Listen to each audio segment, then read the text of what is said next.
জয় রাধে, জয় নিতাই চৈতন্য। আশা করি সবাই খুব ভালো আছেন এবং আনন্দিত আছেন। আমরা আজ শ্রীমদ্ ভগবৎ কথা, শ্রীমদ্ ভাগবত মহাপুরাণ আলোচনা করছিলাম। আজকে আমরা ৩১তম শ্লোক আলোচনা করব। নারদ মুনি এই বিশ্ব সংসারের মধ্যে ভারতবর্ষকে শ্রেষ্ঠ মনে করে এখানে তীর্থে অবগাহন করতে এসেছেন, আমরা আগের দিন দেখলাম।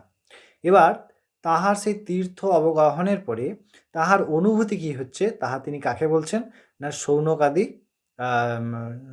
সনকাদি ঋষিগণকে, ৪ সনকাদি ঋষিগণকে। চলুন আমরা সেই সম্পর্কে অবশ্যই জানবো। প্রথমে আমরা শ্লোকটি শুনি। নারদ মুনি বলছেন যে সত্yo নাস্তিং তপো শৌচং দয়াদানম ন বিদ্যতে উদারম ইয়ারিণো ইবারাকা কূটভাষিণঃ।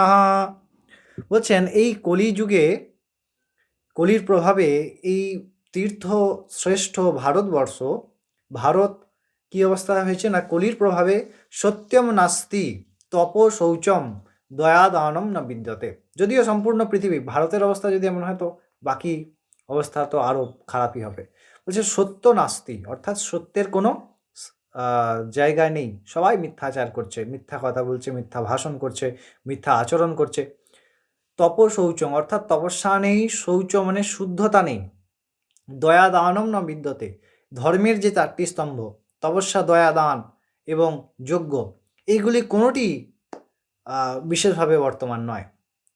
উদারম্ভহীন, অর্থাৎ উদর পূরণের জন্যে মানুষ যা কিছু ইচ্ছা, মিথ্যাচার, অপপ্রচার, ব্যভিচার, সমস্ত প্রকার শুদ্ধতা ত্যাগ করছে, মিথ্যা ধারণ করছে। গোটা সংসার কেবলমাত্র এই কাজে লিপ্ত হয়েছে কলির প্রভাবে। এটি কে বলছেন না নারদ মুনি বলছেন। আমরা আজকের দিনে যদি দেখি, ভাগবত আমাদের বর্তমান এবং ভবিষ্যৎ কি হতে চলেছে সম্পূর্ণরূপে বর্ণনা করেছেন। আমরা যদি সঠিকভাবে তাহা অধ্যয়ন করি তাহলে বুঝতে পারব শাস্ত্র সম্পূর্ণরূপে আমাদের কি হতে চলেছে, কি হয়েছে তা তো আছেই, কি হচ্ছে এবং কি হবে তাহা বর্ণনা করছেন। আশা করি এই শ্লোকটি আপনারা বুঝতে পেরেছেন। পরবর্তী শ্লোকে তিনি আরও ব্যক্ত করছেন কলিযুগের মানুষের স্বভাব কি হয়েছে, আমাদের অবস্থা কি হয়েছে এবং এর থেকে বাঁচার উপায় কি আছে, আমরা তাহাও আলোচনা করব। অবশ্যই সঙ্গে জুড়ে থাকুন। সবাই খুব ভালো থাকুন এবং আনন্দে থাকুন। জয় রাধে।